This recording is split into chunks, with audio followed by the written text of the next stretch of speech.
Subcommittee on the Middle East, North Africa, and Global Counterterrorism will come to order. Without objection, the chair is authorized to declare recess of the subcommittee at any point. All members will have 5 days to submit statements, extraneous material, and questions for the record, subject to the length limitation of the rules. As a reminder to members, please keep your video function on at all times, even when you're not recognized by the chair. Members are responsible for muting and unmuting themselves, and please remember to mute yourself after you finish speaking.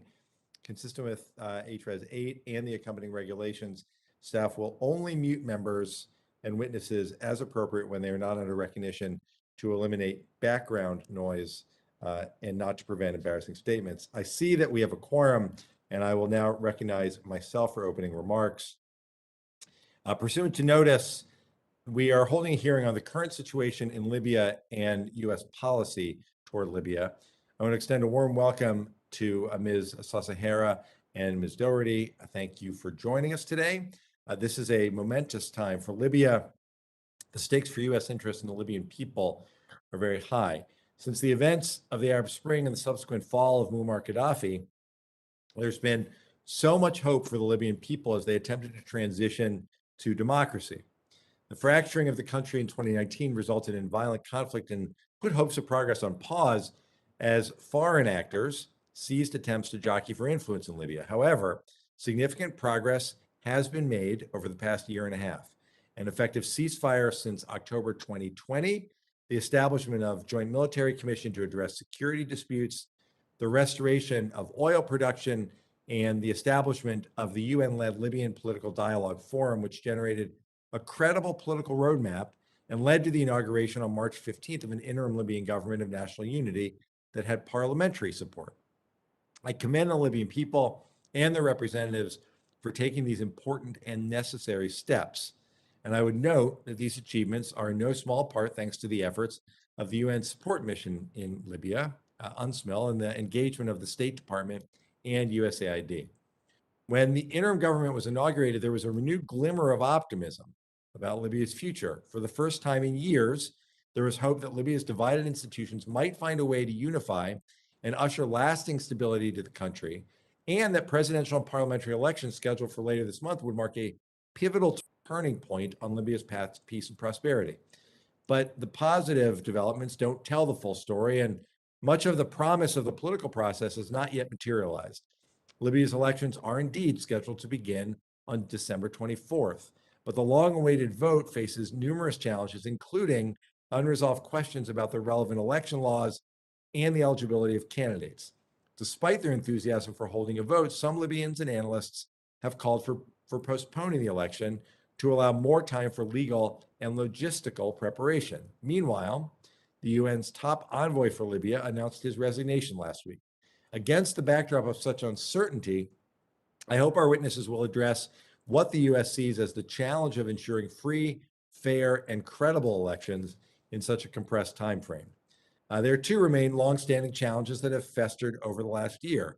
Decrepit public services, more than 500,000 migrants, many of whom are still kept in inhumane detention centers, nearly 1 million people in desperate need of humanitarian assistance, and persistent human rights abuses, which seemingly occur with impunity. We need to press harder for a humane migration policy in Libya, including through quick implementation of the UN's plan for closing migrant detention centers. I look forward to hearing from the witnesses about this, and in addition to the tools the administration is using to promote accountability for human rights abuses, fight corruption, and improve governance, public services, and economic recovery in Libya. These are all essential ingredients for promoting national reconciliation and sustainable peace. Progress in securing the withdrawal of foreign actors and mercenaries from Libya remains elusive. The estimated 20,000 foreign mercenaries, including the long-reported presence of the Russian Wagner Group and fighters who remain on Libyan soil, are in violation of the ceasefire agreement and the UN arms embargo. Their presence aggravates the conflict, exacerbates humanitarian needs and human rights abuses, and it undermines Libyan sovereignty. On this front, I encourage the administration to apply all necessary leverage to allow for the swift departure of foreign mercenaries from Libyan soil. We must ensure the terms of UN arms embargo are enforced. As we know, foreign weapons have long found their way into Libya, and I hope our witnesses will confirm that tough bilateral and multilateral diplomacy has been used and will be used to pressure all outside powers involved to respect the arms embargo. More fundamentally, we are faced with the stark reality that Libya's lawless armed groups have entrenched themselves and expanded their influence over the past year, placing themselves in a strong position to shape the election's aftermath based on their interests rather than the people's will. We need not wait until December 24th to find examples of what this looks like. Already, we've heard accounts of judges handling election-related cases being threatened. Bearing all these challenges in mind, I'd like to call attention to the bipartisan Libya Stabilization Act, which I introduced with Ranking Member Wilson, Mr. Liu, and Mr. Malinowski. The bill passed the House in September, is now awaiting consideration in the Senate. Our legislation authorizes significant U.S. support for good governance, anti-corruption, elections, and economic assistance. It also seeks to impose targeted sanctions on individuals who commit human rights abuses in Libya, violate the arms embargo, or support foreign military intervention and militias. The bill demonstrates Congress's interest in ending foreign intervention, consolidating Libya's political gains, and encouraging long-term peace and stability. And I hope our Senate friends move swiftly to take up this legislation. I was glad to see on October 26th, the administration sanctioned Osama al-Kuni Ibrahim, a migrant smuggling kingpin who is responsible for the systematic exploitation and abuse of African migrants. I'm encouraged by this action. Look forward to hearing from the witnesses about further employment of the administration's existing tools and the identification of areas where greater congressional support may be needed. Finally, Libya's progress over the past year and a half is fragile. The situation remains tenuous. I commend the administration for returning U.S. attention to Libya, deploying significant diplomatic and economic tools to help the government of national unity succeed. But clearly, there is much work to be done. I look forward to hearing from our two qualified witnesses about how the administration views these challenges and is prepared to work with Congress and the international community to address them. I will now recognize our acting ranking member, my friend Mr. Burchett, for purposes of making an opening statement. Thank you to my good friend, Chairman Ted Deutch, and I want to thank you for holding this important hearing today. There's much optimism for the future of the Libyan people, but the next steps I feel like will be very critical. As Libyans prepare for elections this month, it is critical that these be undertaken without the presence of coercive or interfering efforts by foreign governments. There are far too many foreign fighters, mercenaries, and other foreign forces still in Libya, each asserting the interests of specific regional and global powers. Russia, in particular, continues to exert its malign influence through private military contractors despite denying any involvement. A political solution is the only way forward in Libya. Prolonged fighting only empowers Russia and fosters conditions for conflict and chaos. Unfortunately, Russia is not interested in solutions and continues to back the warlord general Khalifa Haftar of the Libyan National Army, whose forces continue to be involved in serious human rights abuses and war crimes. I'm also more than concerned about human rights abuses by the Turkish-backed Syrian mercenaries. I look forward to hearing from our witnesses today about how the administration is approaching this challenged set of issues. I thank our witnesses for their services, and I also want to thank again my good friend Chairman Ted Deutch for putting on this meeting for us. And thank you all very much, and I yield back. Thank you very much, Mr. Burchett. I will now turn to our witnesses. Let me remind the witnesses to limit your testimony to 5 minutes without objection. Your prepared written statements will be made part of the hearing record, and we're really grateful for your being with us today. First, Ms. Karen Sasahara has served as the Deputy Assistant Secretary of State for North Africa since November 2020. She is an accomplished member of the Senior Foreign Service, previously served as the Chargé d'Affaires at the U.S. Embassy in Amman, as well as Consul General in Jerusalem. Ms. Sasahara holds a master's degree from the George Washington University, bachelor's degree from the University of Wisconsin-Milwaukee. Ms. Sasahara, many of us have had the pleasure of seeing you in the region. It is great to welcome you to the committee. Also with us today, Ms. Megan Doherty. Megan Doherty has served as USAID's Deputy Assistant Administrator of the Bureau for the Middle East since February 2020. In this position, she provides management and oversight of USAID programs across Libya, Tunisia, and the Palestinian territories. Before this current position, Ms. Doherty served as Director for North Africa on the National Security Council, as well as Senior Advisor in the State Department's Near East Affairs Bureau. Ms. Doherty, you have previously testified before this subcommittee in a personal capacity, and it's a pleasure to welcome you back as part of the Biden administration. Thanks to everyone for being here today. I recognize the witnesses for 5 minutes each, and without objection, again, your prepared statements will be made part of the record. Ms. Sasahara, you are recognized for 5 minutes. Thank you very much, Mr. Chairman, and Ranking Member Burchett, and members of the committee for this opportunity to discuss Libya's path forward. As we mark the one-year anniversary of the Libyan ceasefire agreement and approach the upcoming Libyan presidential and parliamentary elections, Libya is at a critical turning point. A decade of civil conflict has deepened Libya's fragmentation and exacerbated local tensions. The United States has partnered with Libyan government institutions, the private sector, entrepreneurs, and civil society groups to mitigate drivers of violence, preserve the momentum of the political process, and improve Libyan lives. The United States stands with the Libyan people as they work to establish lasting peace, security, and prosperity. We share their aspirations for a sovereign, inclusive, stable, and unified country in control of its own affairs. Vice President Harris, Secretary Blinken, and U.S. Special Envoy and Ambassador to Libya, Richard Norman, have rallied the international community to support Libyan plans for free and fair elections, which is critical to establishing a pathway to peace. With over 2.8 million Libyans registered to vote, there is an overwhelming desire to hold elections. Libya's High National Election Commission is aiming to hold the first round of presidential elections on December 24th. We expect the second round of presidential elections to be held simultaneously with parliamentary elections in late February. In addition to the technical support the United States has provided to the Commission to promote free and fair elections with broad participation, the United States is also engaging closely with our international partners and Libyan political leaders to make clear that there will be consequences for any actors who undermine the elections or incite violence.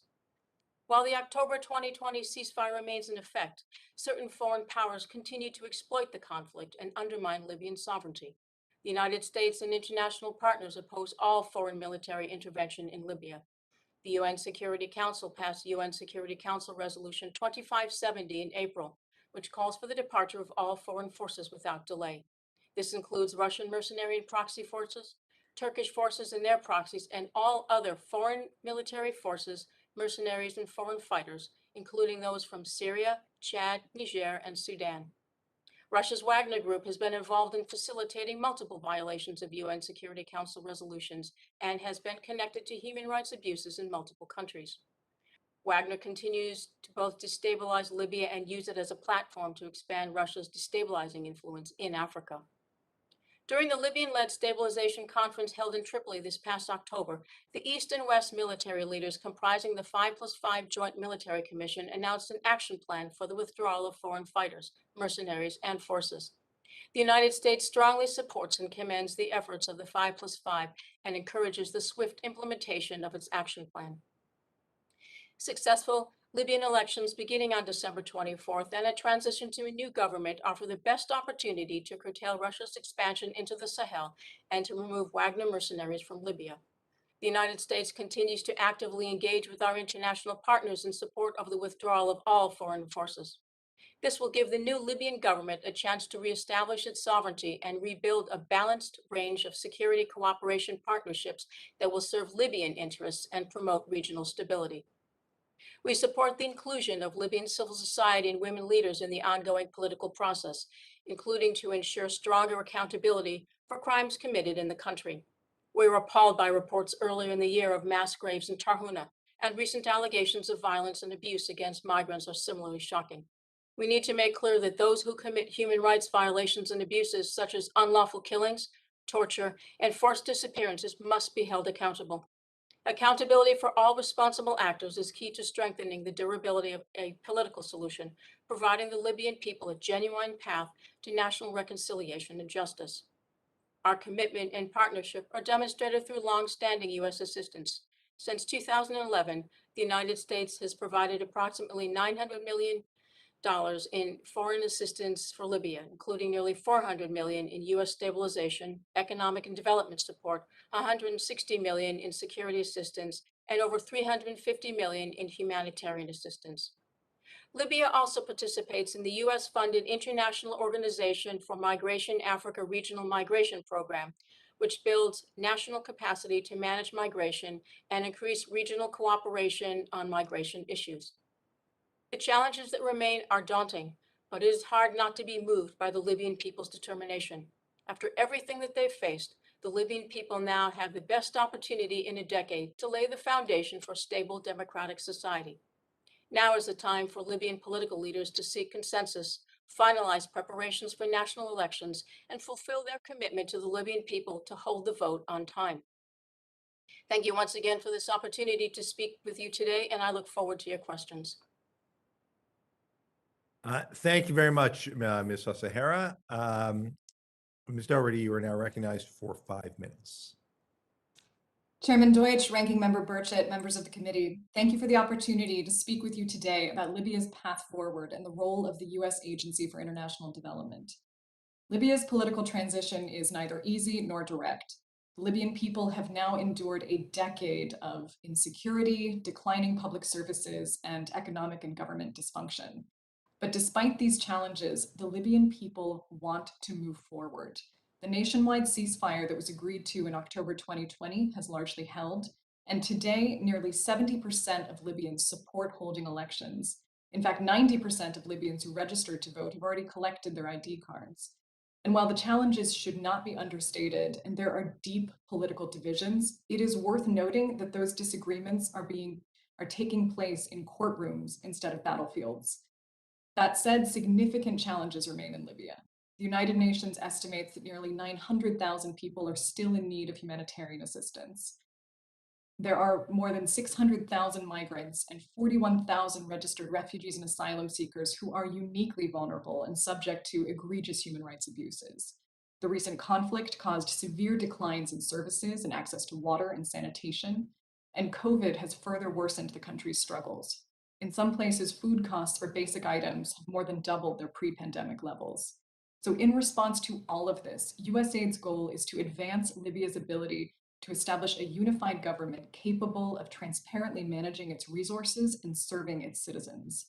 And thanks to the generosity of Congress and the American people, USAID has partnered with the Libyan people to address these challenges, to improve conditions, and to strengthen prospects for longer-term stability. In the last decade, USAID worked with the Libyans to unify Libya's eastern and western power grids, decreasing blackouts. Following the liberation of Sirte in 2016 from ISIS, US assistance helped stabilize the city and helped 90% of the people who had been driven from their homes by terror and conflict return. USAID has also trained and empowered thousands of women, young people, and civil society activists to participate in politics and make their voices heard. And most recently, in response to COVID-19, USAID has helped Libya's health sector fight back. Right now, we are working to support the Libyan people with their aspiration for national elections. While elections alone are insufficient, they are a crucial step forward for Libya, and we are committed to ensuring that they are held as transparently, credibly, and securely as possible. To that end, USAID has partnered with the High National Election Commission, HNEC, on all aspects of the election process, from voter registration and ID cards to cybersecurity. USAID has equipped HNEC field offices and polling stations across the country. We've worked with Interior Ministry officials on risk mitigation and election security planning, and we've trained judges and lawyers on election dispute resolution. In addition, to counter a dangerous uptick in disinformation, we've worked with the Election Commission to set up a voter information hotline and with civil society to make sure that Libyans are able to fact-check rumors in real time and have access to credible information. Several challenges remain. Threats of violence and intimidation have risen against HNEC, against judges, and against candidates, particularly women. And spoilers continue to try and disrupt the process. And all of this reinforces just how important US assistance and advocacy are to enable compromise. In addition to supporting elections, USAID is committed to supporting the Libyan people in their broader aspirations for stability, accountability, and inclusive governance. Beyond elections, Libya will continue to face an array of challenges. Government institutions will need to act swiftly to build trust and deliver improvements for the Libyan people. USAID stands ready to support these efforts. Thank you for your time today and for your continued support for our work in Libya. I look forward to your questions. Thanks so much for your testimony, Ms. Doherty. I'll now recognize members for 5 minutes each, and pursuant to House rules, all time yielded is for purposes of questioning our witnesses. Because of the virtual format of this hearing, I'll recognize members by committee seniority, alternating between Democrats and Republicans.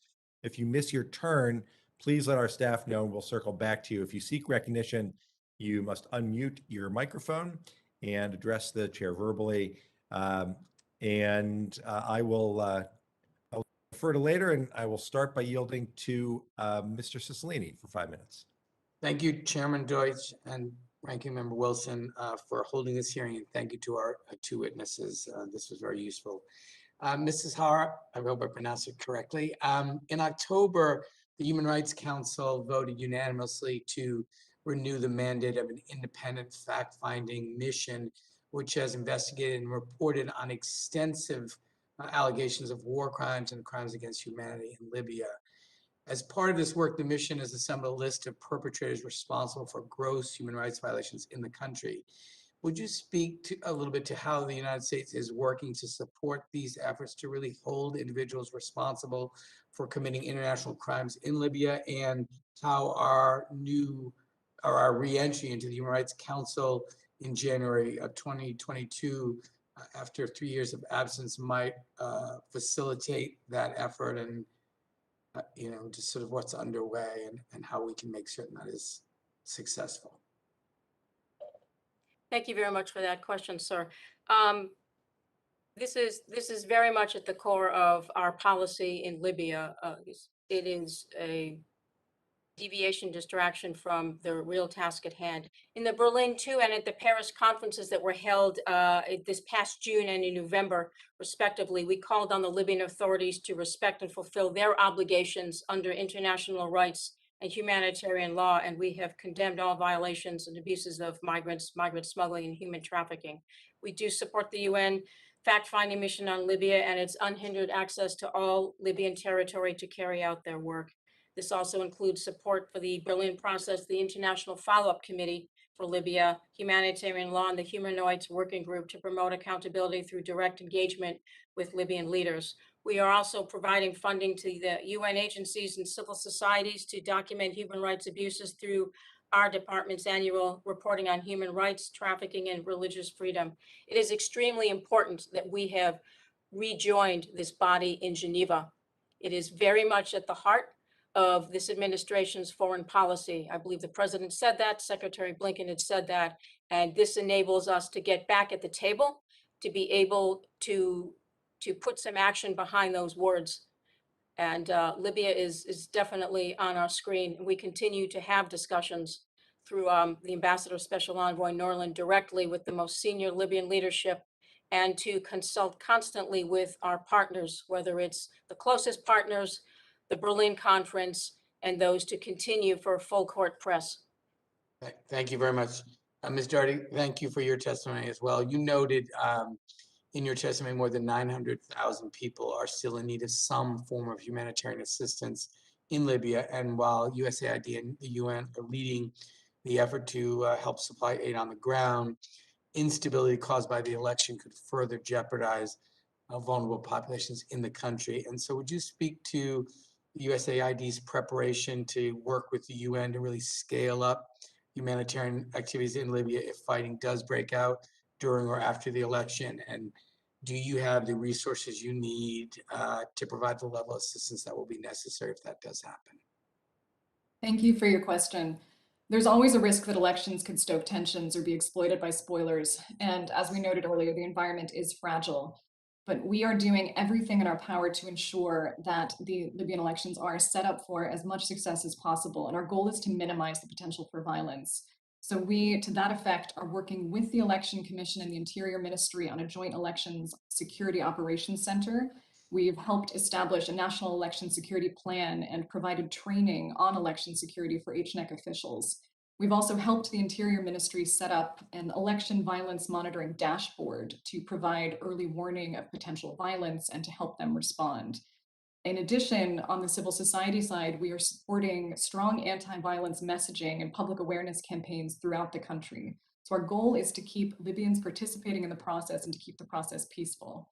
Now, these are all technical solutions, and the drivers of violence are inherently political. So this makes the diplomatic efforts that Sasahara is speaking to and our support for the UN-led negotiations even more important. And in addition to all of this, we will continue to provide robust humanitarian assistance as needed to the Libyan people. And beyond that, we have flexible assistance, so we're able to support conflict resolution in local communities, early warning, and in addition, public information campaigns and significant support to Libyan civil society to encourage peace and resolution. Thank you so much for your work, and thank you, Mr. Chairman. And with that, I yield back. Thank you, Mr. Cicilline. Mr. Burchett, you're recognized for 5 minutes. Thank you, Mr. Chairman. I want to note that it's pretty cool that you wait to the last to go for the questioning. You miss all the good, then all the good questions are taken. You've just got to kind of get involved in casual conversation But with if us. you're as brilliant as Ted Deutch, you don't have to worry about I'll that. do the Mr. best I Chairman. can. All right, everyone stop. Mr. Burchett, you're recognized. This is All right. eating away your time. Go ahead. Thank you, brother. Mrs. Sasahara, I think I said that right. I don't know if I did, but my name gets murdered all the time anyway. So does Libya have a chance at remaining stable should Gaddafi or Hifter win the election? What is the outcome should Gaddafi win? And what about Hifter? Thank you for that question. That I think is the $1 million question, and I think it's one that every Libyan is asking themselves, whether it's the Libyan population, but also the powers that be. I think they are surprised, and but they're also contemplating what that could mean and whether that is good for the country. I think that the chairman alluded to it before about the judiciary rulings, and I think that is underway. The High National Election Commissioner is looking at that as well, and there is a lot of intense consultation that is going on in terms of the qualifications of the candidates. Ma'am, also, but do you think we should be concerned with Turkey's extensive presence and influence in Libya? I think that in our consultations with Turkey directly, they understand that foreign forces need to withdraw, to leave from Libya. That is in the October 23rd, 2020 ceasefire agreement. It's in the UNSCR's 2570. We believe that they are aware of that, and we continue to discuss that with them, and as well as our other partners about that. They understand how the Libyan leadership and the Libyan people feel about the withdrawal of all foreign forces, militaries, fighters, and proxies. Okay, I think you sort of answered this, but could you describe in a little further detail our efforts to negotiate Turkey's exit should other international forces exit as well? I think what we're doing is just talking to the leadership in those capitals to try to coordinate a balanced and a synchronized withdrawal of all of the foreign forces. It's quite a task, as you can imagine. I think there's a little bit of distraction by some people from the political developments, but we have to continue on this track. All of these tracks are crucial. The political, the military track, there are certain things that you can't do on one track if certain things on another track don't happen. And so we feel very, very strongly that this must happen.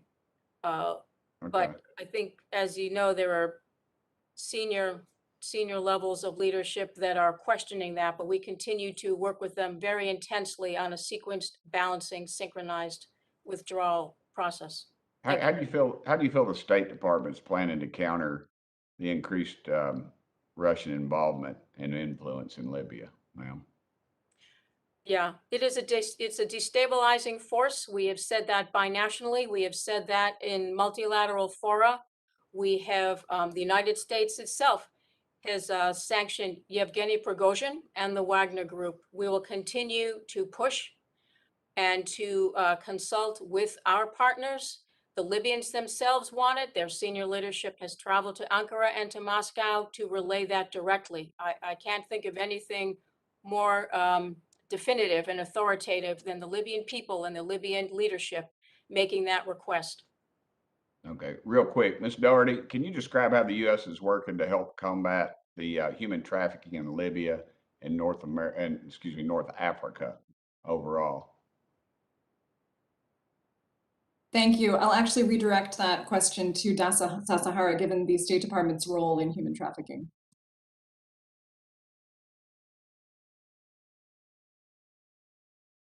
Thank you. Again, as I've said, we work on that binationally or nationally, just in terms of the programs that we have that to provide funding to Libya, to provide humanitarian services. We have partnerships with UNHCR as well as IOM to provide humanitarian services and assistance to the migrant population. It is appalling what is going on. As I've said in my testimony, we have talked and will continue to talk and press the Libyans to abide by international humanitarian law.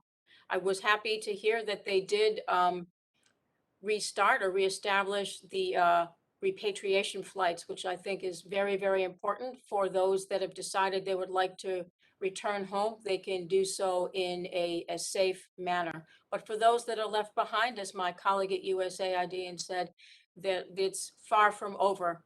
We work with our colleagues to provide assistance. We work to ascertain or to monitor what is going on in the detention centers.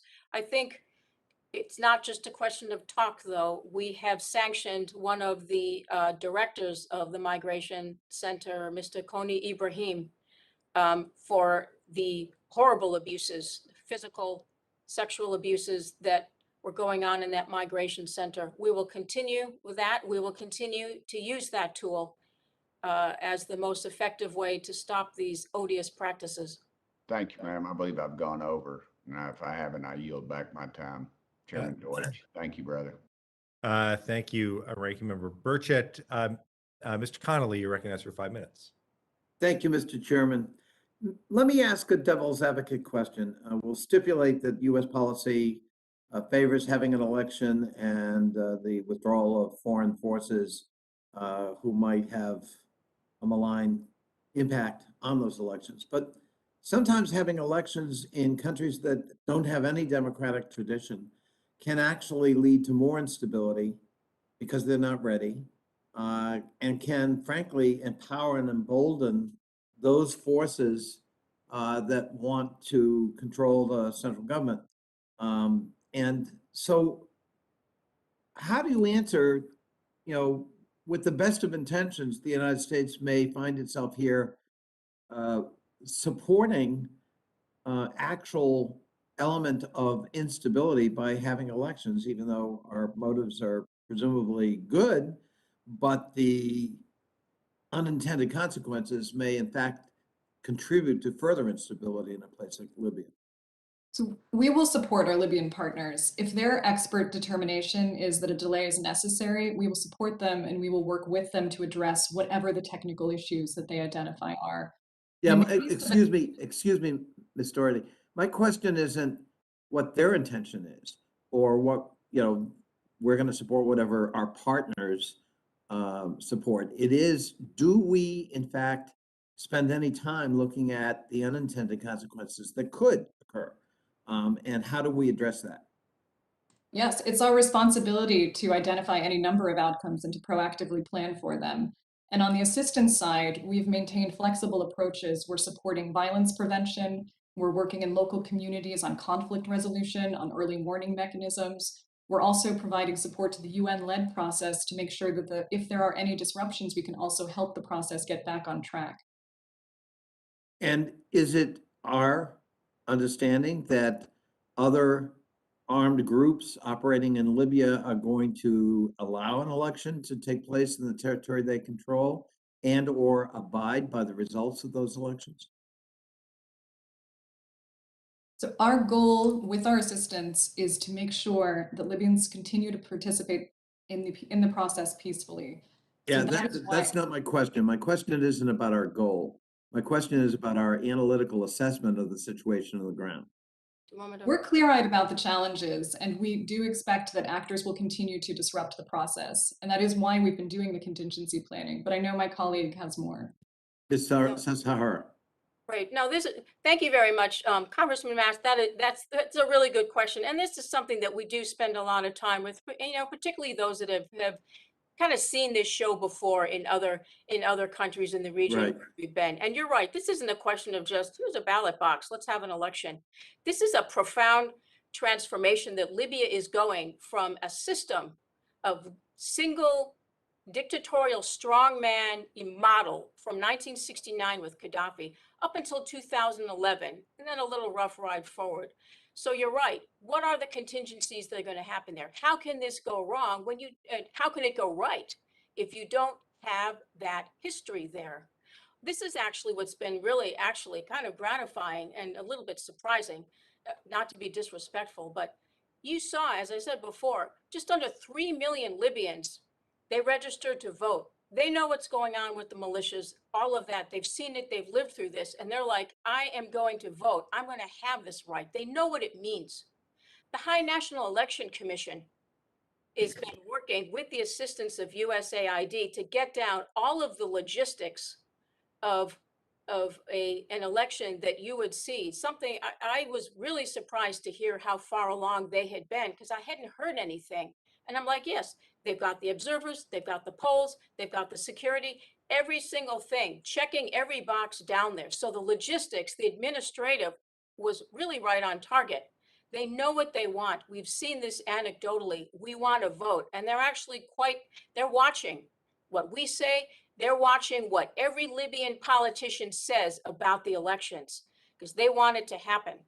So we think that they want it, they've worked towards it, they are continuing to work toward it, even with surprise candidates. The desire is still there. But the leadership, the Libyan leadership is very much aware of what the public sentiment is. And by turn, the militia leadership is aware of what the public sentiment is. So you're looking at kind of a pause and a quiet, a little bit of uncertainty as people look around, but that electoral process machine is moving forward. Thank you. That's very helpful and reassuring because, the United States needs to be very clear-eyed when we decide to do something like this and get behind it. We can't engage in magical thinking. There's a difference between what we want and the reality we face. And our foreign policy with respect to Libya or anywhere else needs to be very clear-eyed. And I'm reassured by your answer. Thank you. I yield back. Thank you, Mr. Connolly. Mr. Mast, you're recognized for 5 minutes.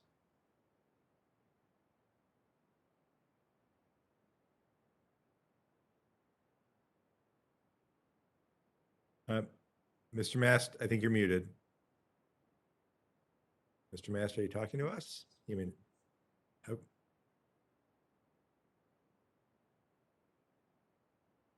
Okay, Mr. Malinowski, you're recognized for 5 minutes. Thank you, Mr. Chairman. Thanks to our witnesses.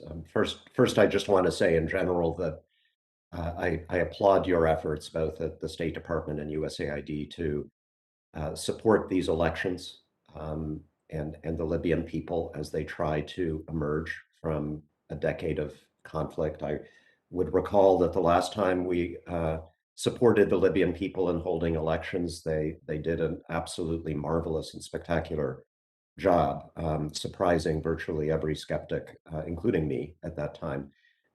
So let's hope that happens again. I do want to come back, though, with you, Ms. Sasahara, to the question of foreign interference and our determination to hold people accountable for human rights abuses. We talk about Russia, we talk about the Wagner Group, and we should, but it's also easy to do so because it's easy to beat up on Russia. It's easy to sanction Russian entities. We've been doing it across the board for many years. But let me ask you some tougher questions in this regard. Has the government of the United Arab Emirates ever acknowledged to us that they misused US provided equipment, including C-17 transport aircraft, to ship weapons and supplies to the Haftar forces in Libya? I'm not aware of any conversation that they would have had with us about that issue. Well, would we have had a conversation with them about that issue? I don't know. So it's been reported to the UN Security Council, acknowledged by DoD Inspector General reports that the UAE was using our equipment to funnel masses of military equipment to the Haftar forces alongside Russia. And we've never had a conversation with the UAE about that. I'm not saying, sir, that we didn't have a conversation. I myself am not aware of that. Well, I hope you would get back to us on that because that's surprising.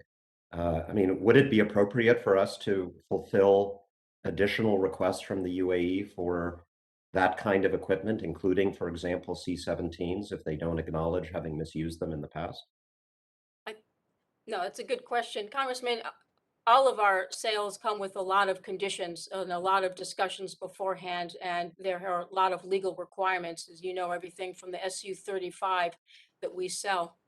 And that's all part of the discussion, and I'm going to assume that all of that is part of the discussion. It's not just an assumption. It is a legal requirement, how our equipment is sold and how our technology is used. Okay. Well, I'd like to ask you to follow up with us specifically on the C-17s and what Okay. they have acknowledged to us, because I think that's important. The UN panel of experts, as you know, has also extensively reported to the Security Council about the role of private companies, including those based in our Gulf allies, including the UAE, in having illegally funneled weapons to warring parties in Libya.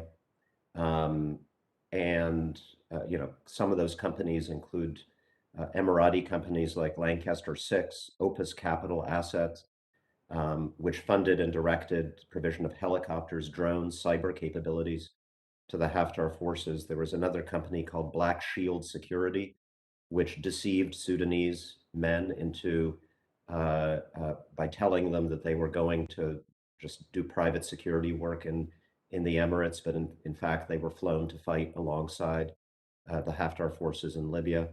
The administration has authority to sanction arms embargo violators, and the House adopted version of the NDAA asked you all to review companies listed in the panel of experts report under that sanctions authority.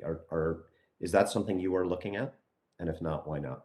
I think that we're always looking at that, particularly the panel of experts reports and looking at sanctions busters, and how we can remedy that. There is no role for those kinds of companies in Libya. There's no role for that exploitation of Sudanese to be used as cannon fodder. It's not acceptable. That is not going to bring peace and stability.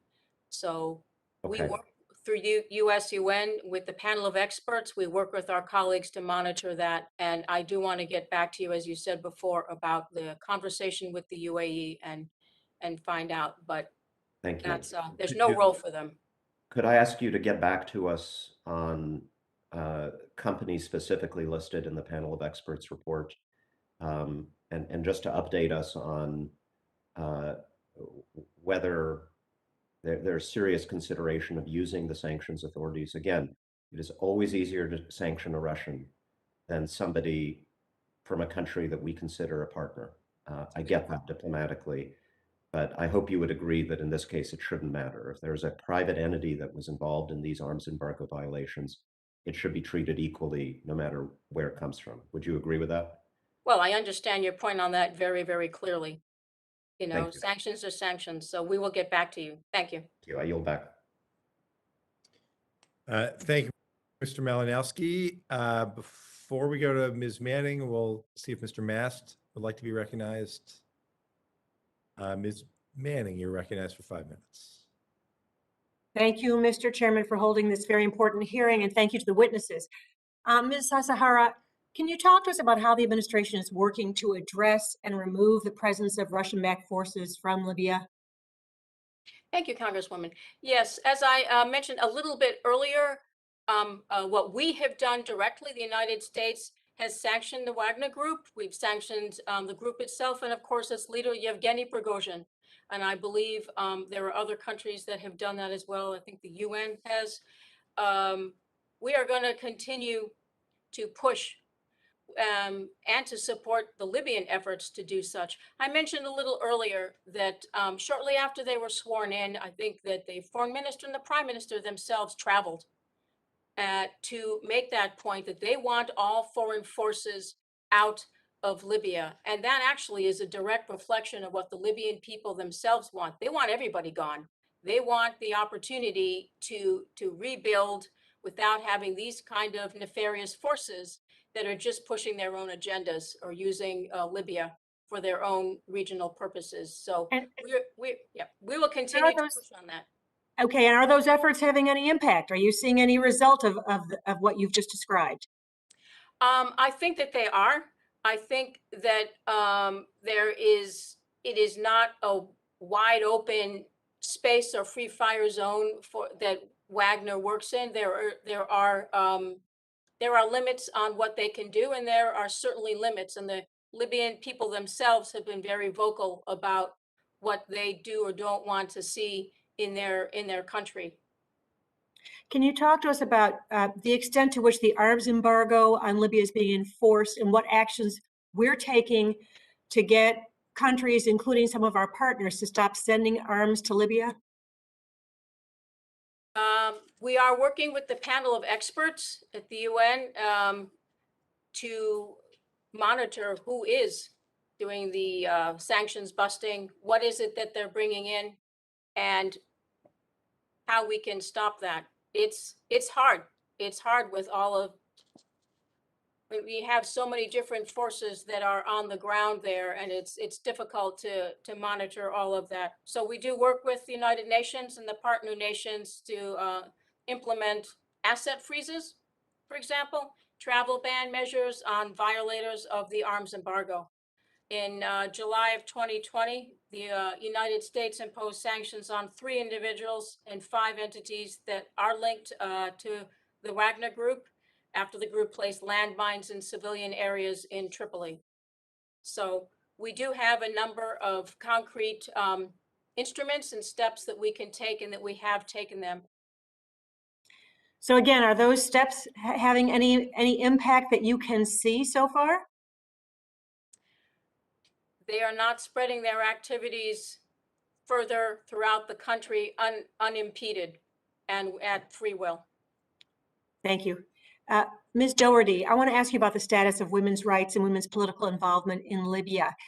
The provisional government includes women, but it still falls short of the minimum of 30% women in leadership roles that's called for in the Libyan Political Dialogue Forum roadmap.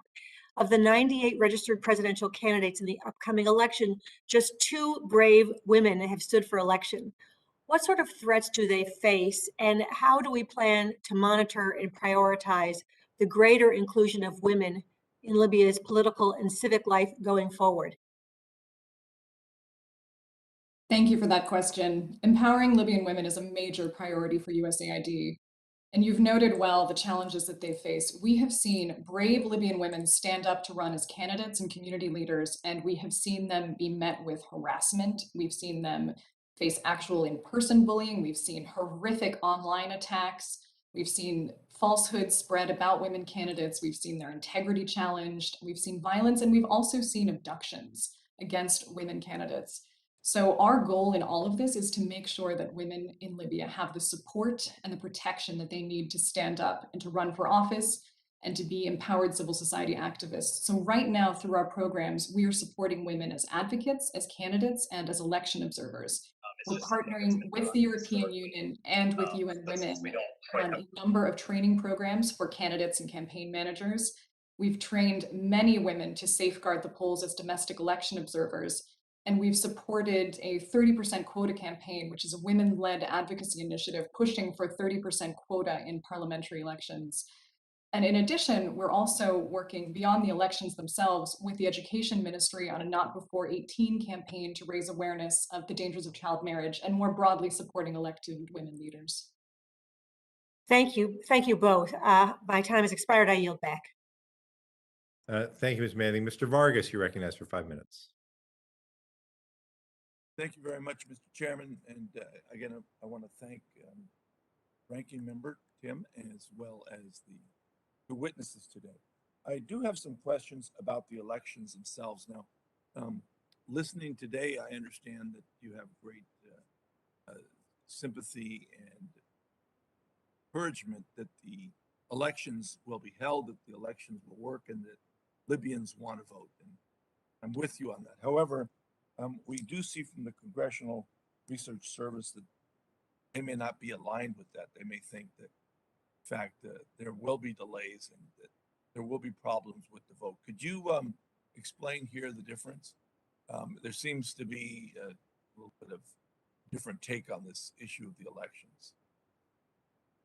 Yes, I think that in terms of a delay, I mean, the target is still December 24th. As I mentioned just a little bit earlier, that election preparations, the technical, logistical, and administrative tasks are still being carried out.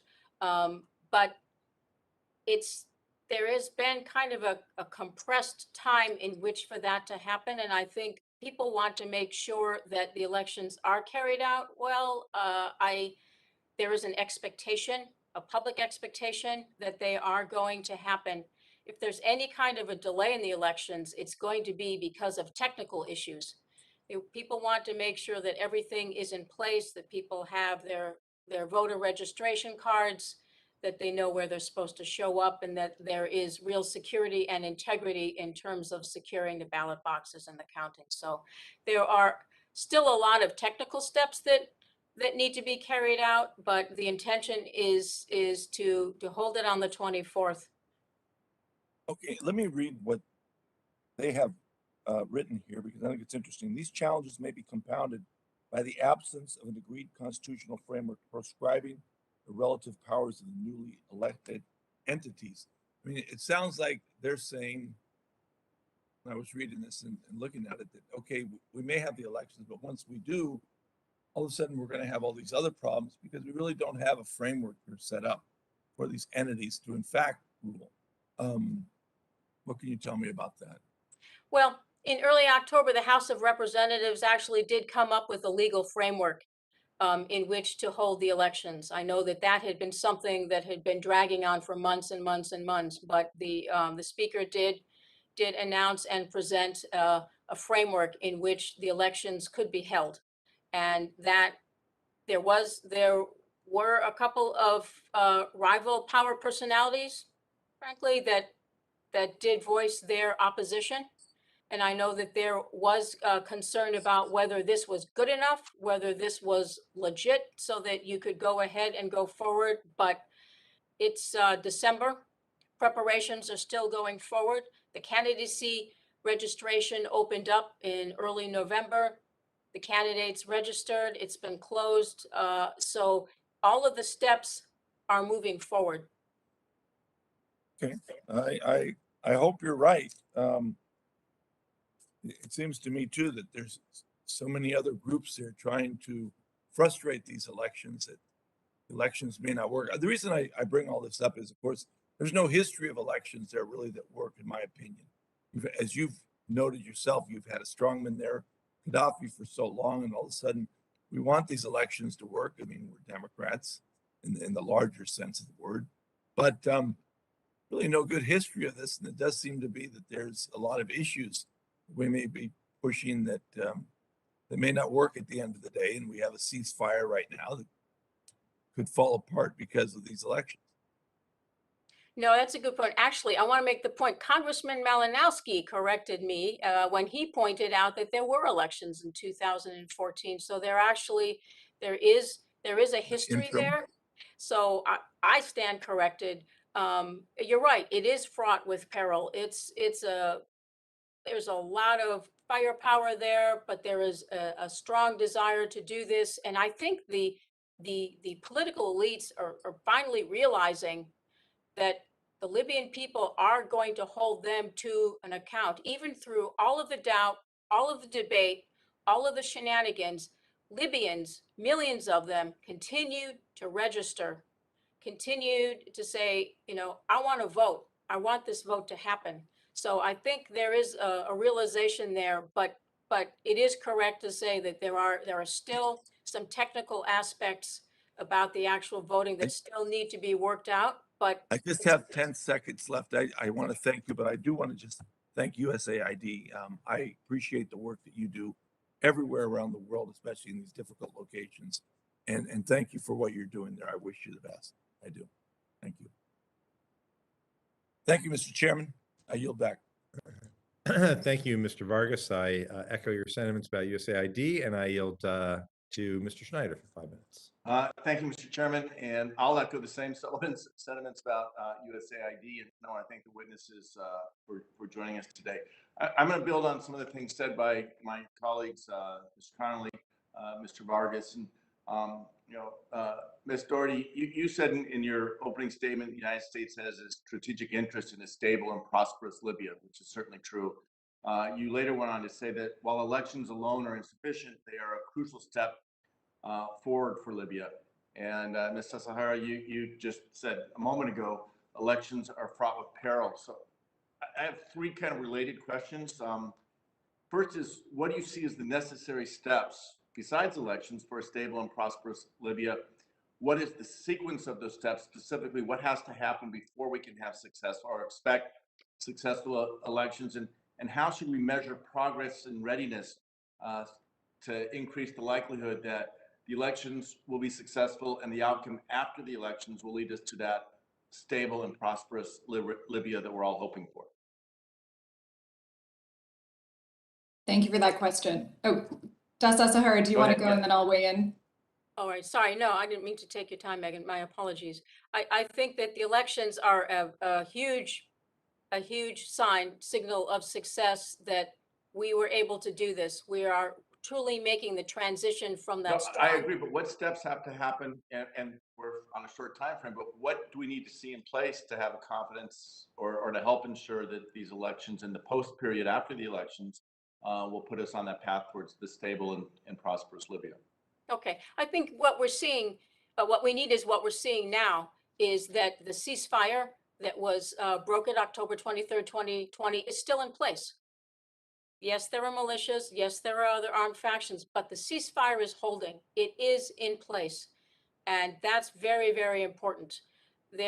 People are allowed to, they're making their statements, they're campaigning, they're traveling around. As I said, the registration is going on. There has not been harassment, anything of that matter. People continue to register. They're able to pick up their voting cards. That's a very, very strong signal. And I think that bodes very, very well, despite a lot of the things that are in the background there. When you're talking about after the elections, and that is going to take a little bit, as I said, you have sequenced elections. You've got the presidential one. The first round is going to be on the 24th. The second one is going to be simultaneously with the parliamentary elections. So that's when you're really going to see, what is this government going to look like? It's obviously going to take a few days for the final results to be announced. And so I think, getting back to your question, the next thing has to be that those results are respected, that a credible election has occurred. There is a winner. Those results have to be respected. And then a government needs to be formed. There needs to, and it needs to be the government, not just of the West, not just of the East or the South, but it has to be a unified government in which they believe that they are better united than they are divided into these two factions. Foreign forces. And I'm sorry to interrupt, but just to build on that, are there things that we, our allies, the international community, can do to increase the opportunity, the likelihood of a government forming? There'll be winners and losers in an election by definition, but at the end of the day, the nation has to be the beneficiary of the outcome of that election. So we've already seen what that looks like when the Libyan Political Dialogue Forum selected the interim government February 25th or 26th it was. The government was then sworn in Tobruk in Libya on March 15th. and they immediately went to work. So there is proof of concept that's already happened, and they continue to do their work to carry out their tasks based on their ministries. So it's already happened. What we're looking at now is a permanent government. What we're looking at is then good budget execution, services to people, and a more long-term vision, focus on the economic track. The security track is going well, and we have to give a lot of credit to the military leaders of the East and the West that have actually come together in a group called the 5+5, kind of like, in my mind, sort of the unlikely heroes that realized that they are better united together. They themselves came up with a foreign forces withdrawal plan on October 8th. Okay. Yeah, please. And I'm sorry to interrupt you. I only have a few seconds left. I want to make Sorry. sure Ms. Doherty has a chance to talk about what sorry. she envisioned as the other steps as well.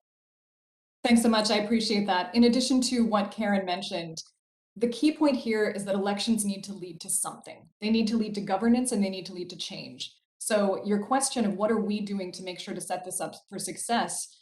The answer is we are working to plan robust governance support to make sure that any future government can deliver services and improvements for the Libyan people. And we're working on conflict resolution in many communities throughout the country to make sure that Libyans who lose at the ballot box know that the government that is elected will respond to their needs and address their concerns. Great. Thank you both. And I wish we had not 5 minutes, but hours to talk about this. There's so much here. You guys are dealing with this day in and day out, and I appreciate your commitment to it. As you said, we are all hopeful for a stable and prosperous Libya. We look forward to having further conversations. With that, I yield back. Thank you. Thanks, Mr. Schneider. Thanks again, once again, to all of the members for outstanding questions. I would like to, I'll give myself the time that I need. I'd like to follow up on something that Ms. Manning asked about earlier, Ms. Sasahara. The March 2021 panel of experts report says that the arms embargo remains totally ineffective. Said violations are extensive, blatant, with complete disregard for the sanctions measures. Do you agree with that? And clearly, whether it's a total failure or not, the massive flow of arms is a huge problem. What do we do to strengthen the enforcement? I think you're muted. Sorry, thank you for that. I don't think it's a total failure. I think if it were, we would see an incredible amount of weapons, and we would see, I think, a lot of really dangerous behavior. We don't see that now.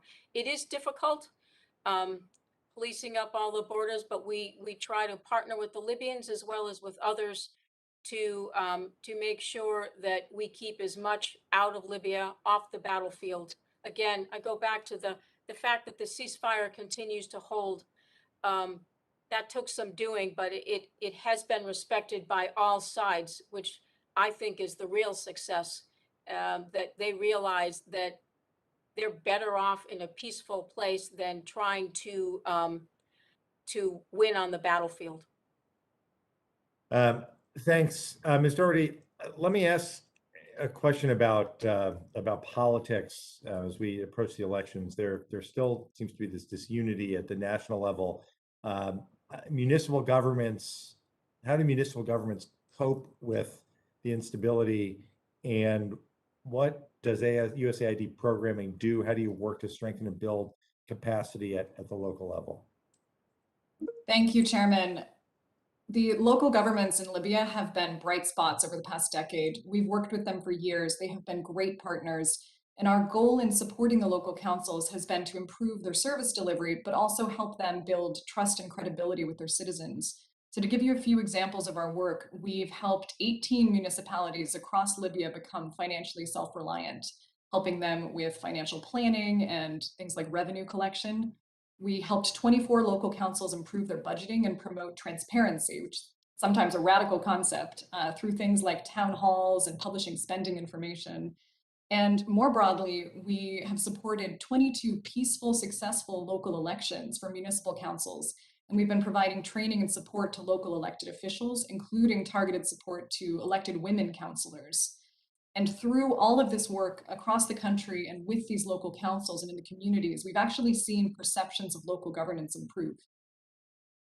I appreciate that. I see Mr. Sherman has joined. So let me just move on and go back to you, Ms. Sasahara. The House, as I mentioned earlier, passed the Libya Stabilization Act, which, among other things, seeks to impose targeted sanctions on individuals who commit human rights abuses in Libya, violate the arms embargo, support foreign military intervention, threaten peace, security, and stability of Libya. We want this to be a helpful tool. I'd like your thoughts on that and what else Congress can do to bolster the administration's work on this issue. Thank you for that, sir. No, I think we agree. We want to have the right tools in order to make some concrete progress on that. Now, I understand that the administration hasn't yet taken a position on that legislation, but we welcome any legislative initiatives that contribute to further stabilizing Libya. We believe that we do need those types of tools that that have the broad range from, you know, pressure all the way up to something that has some teeth in it, as we have used before with that the director of that migration center, Mr. El-Kuni Ibrahim. Those are helpful tools, and it does help to put those actors on notice that they have been used and they will be used and can be used. Excuse me, I appreciate that.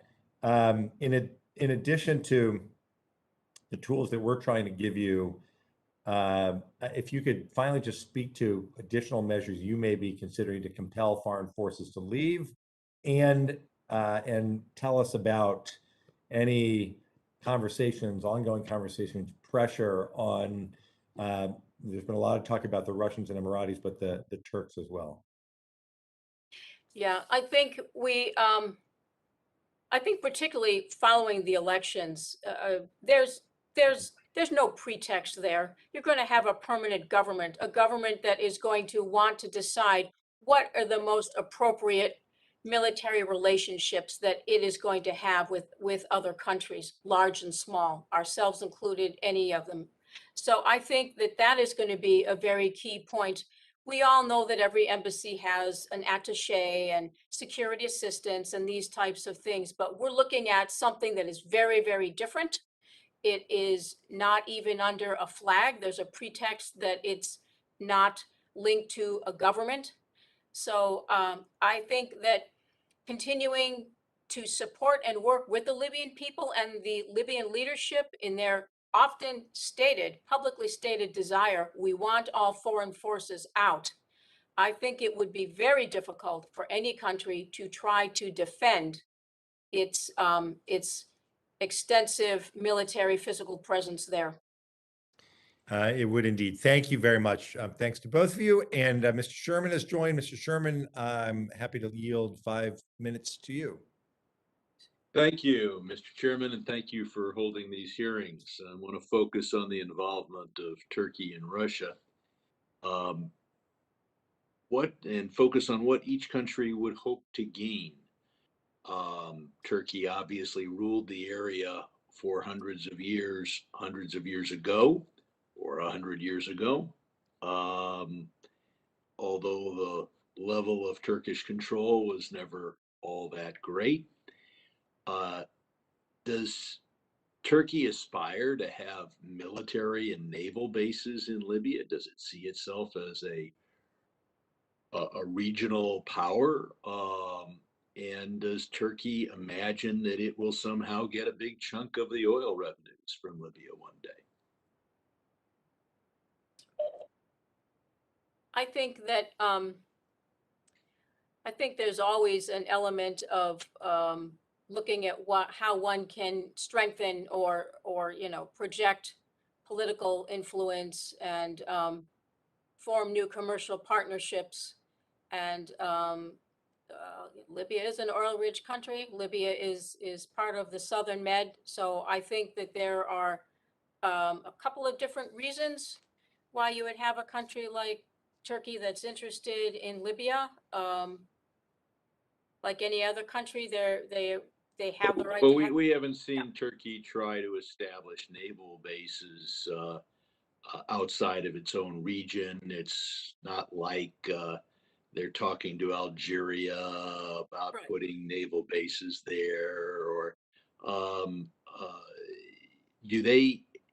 Are we aware of any plans that would provide tens of billions of dollars of profit to either Russia or Turkey as a result of their involvement? No. And now Russia, the strategic, their desire for warm water ports and a revision, a return to great power status would obviously be helped if they could have a naval base in Libya. How much effort is Russia and Turkey putting in terms of their own money, or is this being funded by Libyan oil? Is Libyan oil paying for the 20,000 mercenaries, et cetera, or are Turkey and Russia dipping into their own revenues to pay for this involvement? And no, Libyan oil isn't used to fund that activity. I think that, alluding back to what in my spoken remarks, that the Russians are definitely looking to get a foothold into the continent, and Libya is an extremely attractive launching pad for them. And so it is in their interest to have a physical presence there. That is not compatible with what the Libyan people have stated that they want. That is not. I'm just trying to see this from Moscow's perspective. Sure. How expensive is this for them, and are they dipping into their own pockets? Let me ask another question about the Libyan people, and that is, at various times in history, this has been two countries, an East and a West. How much patriotism is there in the East and the West that this be one country, particularly when the oil is predominantly in one section? How strongly does along the entire east-west coast is there a belief in Libyan unity, or is there a separatist, or what I'd say a de facto separatist support? Their support for a de facto separatism. Yeah, I think like a lot of people, I think they recognize themselves as Libyans. Whether that's outside the country or whether it's inside the country. And it is true, you have touched on something that it's, where the oil is, but I think that there has been equitable distribution. I think that getting back to remarks about the occasional, winner take all aspect of Libyan policy, this is where that can come into play. Oh, he's a Westerner, or he's Okay, an Easterner. if I do want to squeeze in one question, that is are the various forces in Libya willing to accept international observation of elections from credible observers? Thank you. Yes, the Election Commission has invited international groups to observe, and in fact, we are currently exploring what we can do to support. Already, the African Union and the EU are preparing small missions, as is the Arab Organization for Human Rights, and also, I believe, the Arab Organization for Electoral Management Bodies. It is so important that the Libyan people accept the outcome of this election, and I could say that for another country that's important to me as well, and I'll yield back. Thank you, Mr. Sherman, and I thank the witnesses first of all, and all of the members for being here today, for participating. Ms. Doherty, Ms. Sasahara, your insight is much appreciated. Your efforts are really significantly impacting Libya, and as you can tell, the subcommittee has a keen interest in what happens in Libya, particularly at this critical juncture. And we intend to continue to maintain our focus to ensure that post-election we move toward a unified Libya with a government that functions well without the outside intervention of military groups, and we acknowledge that this is going to require a concerted effort and ongoing focus from Congress, from this committee, from Congress, and from the administration. We look forward to working with both of you going forward on these important issues. And I would remind the members of the subcommittee that to the extent they have additional questions for our witnesses, we ask them to submit those, and that the witnesses will have the opportunity to respond in writing, and any witness questions for the hearing record should be submitted to the subcommittee clerk within 5 business days. And again, I thank you both so much. And without objection, the hearing is adjourned. Thank you very much, Mr. Chairman. Thank you very much, members. Thank you so much. Thank you. Really appreciate your Our pleasure. participation. Bye-bye.